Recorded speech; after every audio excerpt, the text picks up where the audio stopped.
Good evening, you're watching News Mongolian World. I'm your host, Anur Gambatar. And for top stories, Mongolian rescue team continues search and rescue operations in the Republic of Turkiye. Non-resident ambassador of Saudi Arabia to Mongolia presents his letter of credence. International Day of Women and Girls in Science was celebrated on February 11th. And for the news, stay tuned.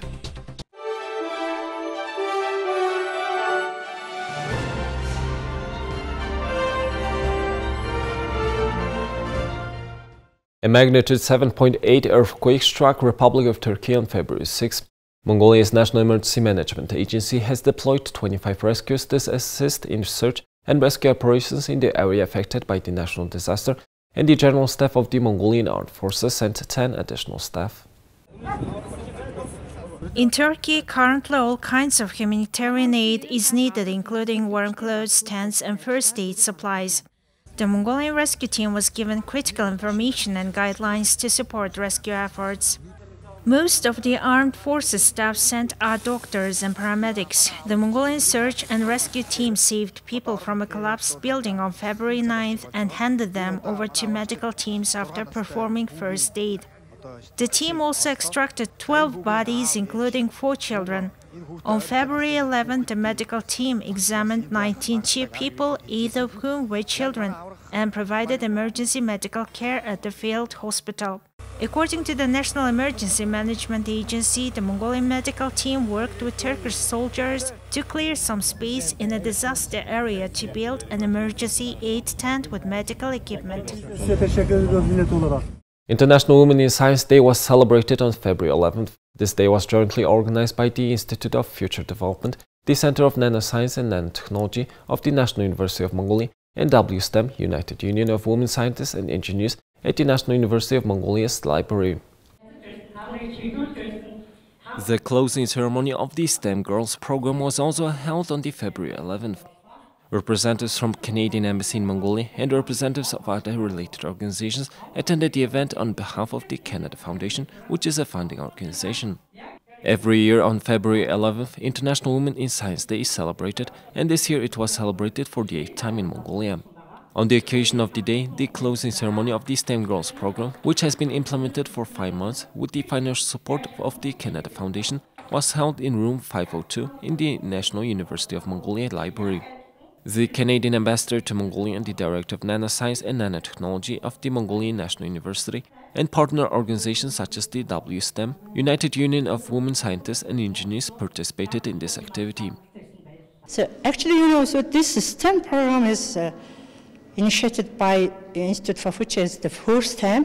So there's why we initiated this program, because some assessment results have shown that there is a very lack of the attendance of the women and girls in the science programs. Yeah, so that's why our program objective is mainly just to encourage the people, especially the women and girls from the adult age, yeah, to encourage them, to motivate them for the science program.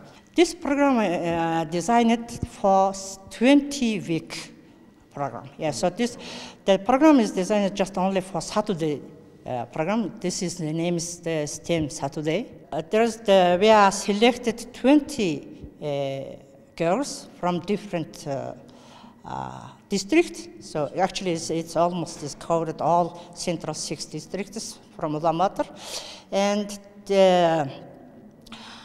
this 20 girls is selected by the maybe very competitive basis, because it was applied almost 100 girls. Actually, we have worked together with the main Mongolian educational organizations like such as Mongolian National University and also Mongolian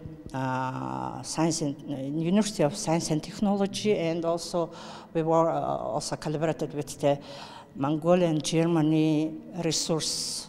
The STEM program was completed over 20 weeks, involving 5 modules: biology and ecology, physics, mathematics and technology, engineering and chemistry. Each module consisted of field trips, laboratory experiments, and lectures by field scientists, PhDs, and young researchers. 20 high school girls participate in this program, which aimed to increase the participation of girls and women in science. It is characterized by the closing of the program and the awarding of certificates to participating girls on the aforementioned International Day. Now let's take a look at Mongolia's current affairs. Non-resident ambassador of the Kingdom of Saudi Arabia to Mongolia, Abdul Rahman bin Ahmad Al-Harbi, presented his letter of credence to the President of Mongolia, Khurelsukh.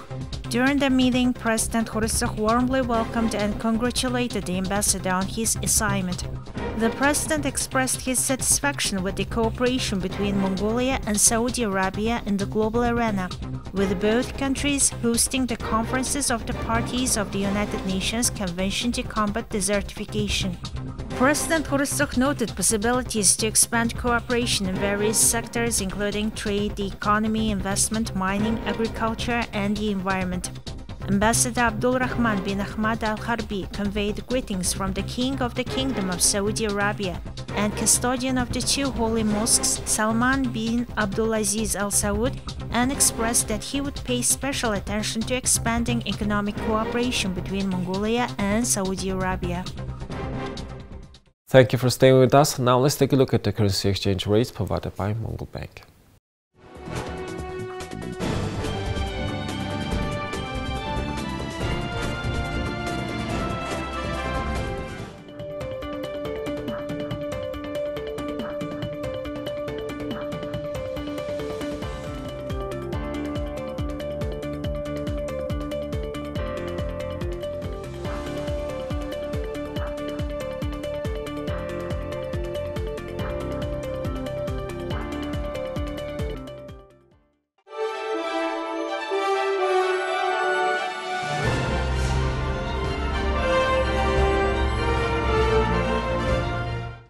Now let's take a look at our regular feature on sports.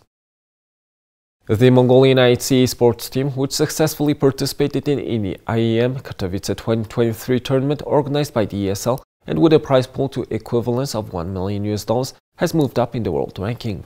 The boiler room, util, that's going to be a moto smoke. IHC esports have risen in prominence over the last year, in part thanks to the international success of their CSGO team, which was known as Checkmate prior to signing with the IHC in March 2022. Earlier this month, IHC CSGO team finished 9th to 12th at the IEM Katowice after defeating Pain, Furia and Cloud9 before falling to FaZe Clan. They are currently ranked 21st in the HLTV.org's world rankings. The Mongolian team has become a regular at international CSGO events, attending the two most recent majors, PGL Major Antwerp and IEM Rio. IHC couldn't go beyond the challenger stage at either event. In January, IHC esports PUBG Mobile team placed 5th at the PUBG Mobile Global Championship 2022 held in Malaysia and Indonesia. It was the team's second best international outlay after finishing 3rd at the 2020 PUBG Mobile Global Championship while still playing under the name of Zeus Esports.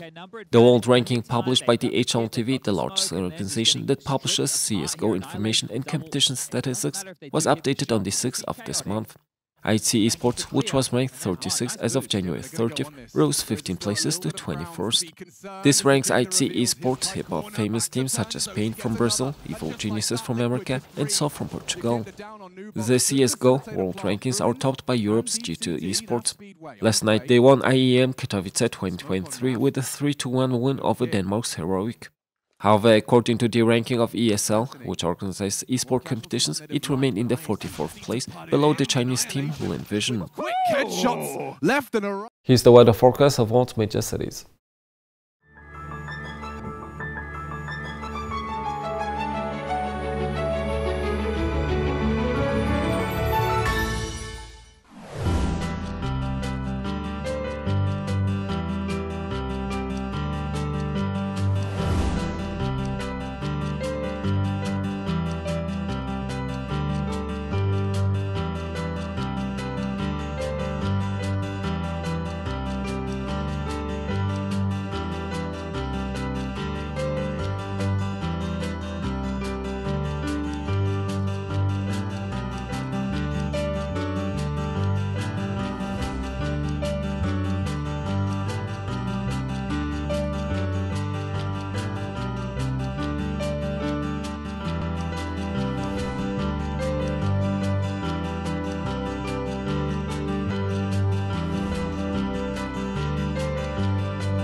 Well, that's all for today, and thank you for staying with us.